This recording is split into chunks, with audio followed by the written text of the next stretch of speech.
I'm standing in front of, or nearly underneath, the WorldCat 265DC-X. And as you can see, this is quite a boat. And this is an angle and a perspective we don't get to see oftentimes at boat test, because most of the time when I show up to a boat, it's sitting in the water. But with this out of the water on the trailer, we can look under here and we can see just how expansive these holes are, what that tunnel actually is, how the cat holes are designed, the strakes and everything that make this a great riding boat. And I have driven these boats in some pretty extreme conditions, and I was super impressed and having a blast the entire time. We're gonna enter the boat right here at this ladder.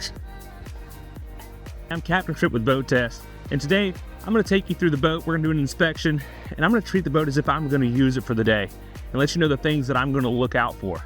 The first thing is gonna be, I'm gonna be sure that the boat is US Coast Guard compliant. There's a list of things you need to have on board in order to be safe and legal for the day, and that's the first thing you need to check. The next thing I'm gonna go look at is the mechanical space. Let's take a look. So since this is a catamaran, there's 2 mechanical spaces on the boat. And I've already taken a look in here and I like what I see. What I'm checking for, I'm gonna check the bilge posts, be sure that they work. I'm gonna spot any through holes, if there are any, and on this boat, I don't think there are gonna be, yes, there is one right here. And I can easily access it, and I'm going to twist that lever, and so my seacock works. I've just verified that. That's important. You need to be able to reach those in case you do have an issue. You need to be able to turn those off quickly. I'm gonna take a look at my batteries, make sure that they are covered with boots. This looks really good, and the boots are even zip tied on. I'm spotting some breakers and things in here that are really easy to reach, and they're all labeled. That just makes things simple, because if you're in a pinch, you need to hit that breaker really quick, you can find it. And then I also see my hydraulic steering pumps and all my fittings are easy to reach. So it's wise to familiarize yourself with the system so you see where all those connections are, because that's going to be your most likely failure points that you can do something about while you're underway. Next up, I'll move back to the transom where there's twin Mercury 200 V6s back here, which should push the boat along really well. I'm going to continue inspecting that hydraulic steering system. I'm looking to see if there's any fluid that's dripped down into my splash wells. Those look good. And I'm also going to just visualize those connections, know where they are. We're going to head to the helm and be sure we're ready to go when it starts to float off the trailer. So the first thing I'm going to do when arriving at the helm, of course, put on the kill switch, safety first. Then I'm going to turn on my Mercury screens. And then, of course, once we get down in the water, we'll start the engines and we'll fire up, and then we'll take command of the boat. And sitting here, I can kind of envision how comfortable I would be on this boat and what it would be like operating it for the day. I see I have a compass center line, and standing here at the helm, I have plenty of visibility. If I sit back on the bolster, I still have great visibility on this boat. I'm not gonna be worried about that at all. And even if I get really comfortable, maybe we have a long run, and I'm sitting in my seat, I can still handle the wheel with ease, reach my throttles, everything's gonna be comfortable, and most importantly, I like having the VHF readily available and easily accessible, so I'm not reaching for that, and it's nearby where I can hear it, because monitoring 16 is a pretty important thing to do while underway as well. I can see at the top of the dash a lot of push button switches for all of my most used items, and this boat is optioned with a pretty large Garmin screen. That's going to come in handy if you're chasing down those big fish. And of course the Mercury screen, and just under that is the Fusion audio head unit, which goes along with the premium JL audio speakers that are on this boat. I like having the stainless steel wheel, and they already put a knob on here, so if I'm really kicking the wheel back and forth, kind of really controlling the boat in some tight areas, I can. A couple more things that I noticed: I have a windlass control right here at the helm, so if we're pulling up to the sandbar or dropping anchor offshore by a reef, we can do so easily right here from the helm. Cup holder, and also just under my armrest, there's a small cubby where I can keep my personal items away from everyone else's. I kind of appreciate having that as a captain. And there are armrests on this boat, which I think is a very important thing, especially for those long days and those long runs, and keeping you safe and secure in the boat, in your seat, while you're underway.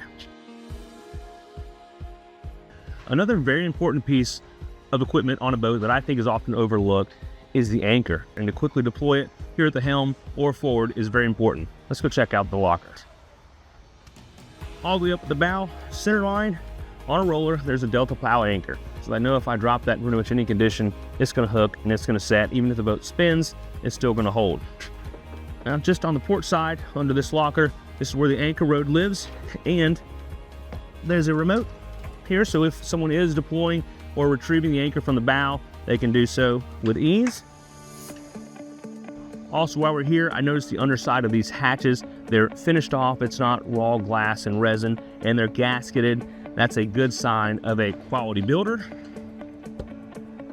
And over on the starboard side is another locker, and it's just a large storage cavity. Lots of room for your extra water toys, fenders, or dock lines. And we can see we have the navigation lights. That's also something important that you want to check before you go out. And this boat has pop-up cleats all the way around. Now we familiarize ourselves with the boat a bit, look over some of the more important things, but let's look at some of the other still important things, and that's the features and how you're going to enjoy the boat. At the bow, you can see this is a catamaran, so the beam is carried very far forward. That gives us this large area and a lot of beam for this U-shaped seating. Now underneath the seating, there's some storage. One thing I will say is you do have to pick the cushions up in order to access the latch, but once you do open it up, I was really shocked at how much room is under here. Holy moly, that's a lot of room in there. I can sneak down in there myself, and now we can see that there truly is a lot of room down here for inflatables, bean bags. You could just go wild in here. There's also a bit more storage just underneath this hatch. But something else that's important to notice is I have easy access to the back of my dash. Everything is zip tied up and even labeled.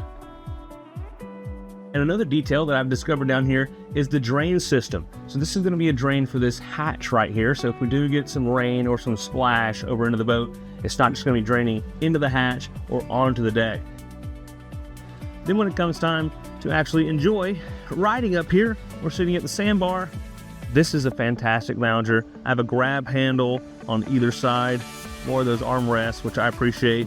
Cup holders, USBs, and JL Audio speakers are just going to make this a great area. There's also a bracket where we can mount a table right here, so if you're maybe having some cocktails in the evening. Another nice feature is a sunshade that can cover this entire bow seating area. Would go from the hardtop all the way to some poles up at the bow and provide a lot of shade for the guests on board if you just had too much sun. Next up is a feature that can be very important to some of your guests on board, and that is a head. And WorldCat did not forget to give plenty of space for that. So as I enter down the steps, I'll take a seat on the electric flushing toilet. And if you need extreme privacy, you can close this door up. There's a light just behind me, which is just above this dedicated storage for the table and pedestal to go at the bow and this filler cushion. And this would also be a private place to change from your swimsuit to some dinnerware if you're heading to the restaurant for the evening. And you can see on the back of the head door, there's a cubby for a bit of storage, small items here, and then just underneath is a glove box and a molded footrest, and of course a cup holder, a small cubby over to port, and dual USBs for charging those devices. Something to mention about this seating here is it's convertible, like we see a lot on boats today, but I like how WorldCat has done this, because not only is this convertible to a sun pad, it has storage underneath, and this is accessed by a paddle latch, and you have a decent amount of space under there. With the backrest converted to forward-facing, it does create an additional rear-facing seat in the aft cockpit. But let's say you're in fishing mode, you want some more room back here, this seat cleverly tucks away. On the starboard side, behind the helm, is a prep station that would be good whether you're making cocktails or you're fishing. On the top, there's cup holders, a bit of countertop space, and then there's a bin, which would be handy for a variety of things, but I think, in my case, that probably ended up being an ideal spot for a trash can. And just underneath, you have a bit of storage, some tackle storage, and a little drawer for some fishing tools, maybe some pliers and knives under there. And then all the way underneath, you have a Yeti cooler. And it is set to slide out into place. So this is going to double as an additional seat, but also easy access to the cooler. Another thing I noticed is this freshwater outlet where you can hook a hose, turn on your pump, and you have pressurized fresh water on board. Over on the port side, there's a raw water outlet. So that's going to be taking the raw water, whatever you're in, whether it be fresh or salt water. So you may think to yourself, well, why would I want to bring salt water onto the boat? Well, sometimes you wouldn't, but let's say you're fishing and you're offshore, you can use that to rinse the blood off initially, and then at the end of your day, that's when you use your fresh water. And then just farther back, you have a bait well, and the same thing is mirrored over on the port side. Continuing aft, another pop-up cleat you have a cup holder, rod holder combo. And then you have some seats that are here that can be utilized, some jump seats, but with them in the up position, you have bolsters here and just a lot of room to move about. But the other option is this entire transom can fold down and create a totally open space that will give you easy access to this large swim platform. One other quality detail that I just noticed are these fasteners on the top of this hatch. If you wonder why they're there, that is where the gas strut attaches. The bolts are just going to give a lot more strength, and they're going to last you a lot longer, because we all know that screws eventually are going to start to vibrate and back out and pull out, and that's not something you want on a boat like this. As I step through the transom, through the boarding door, onto the swim platform, I can look back and notice a few more things, like the freshwater fill and the wastewater pump out. Also, there's a pressurized freshwater rinse, and I think a really convenient thing that I like seeing on a boat is a shore power hookup on a boat this size. So if you tow this thing home, back it into the garage, you plug it in, you know it's gonna be ready for your next day on the water.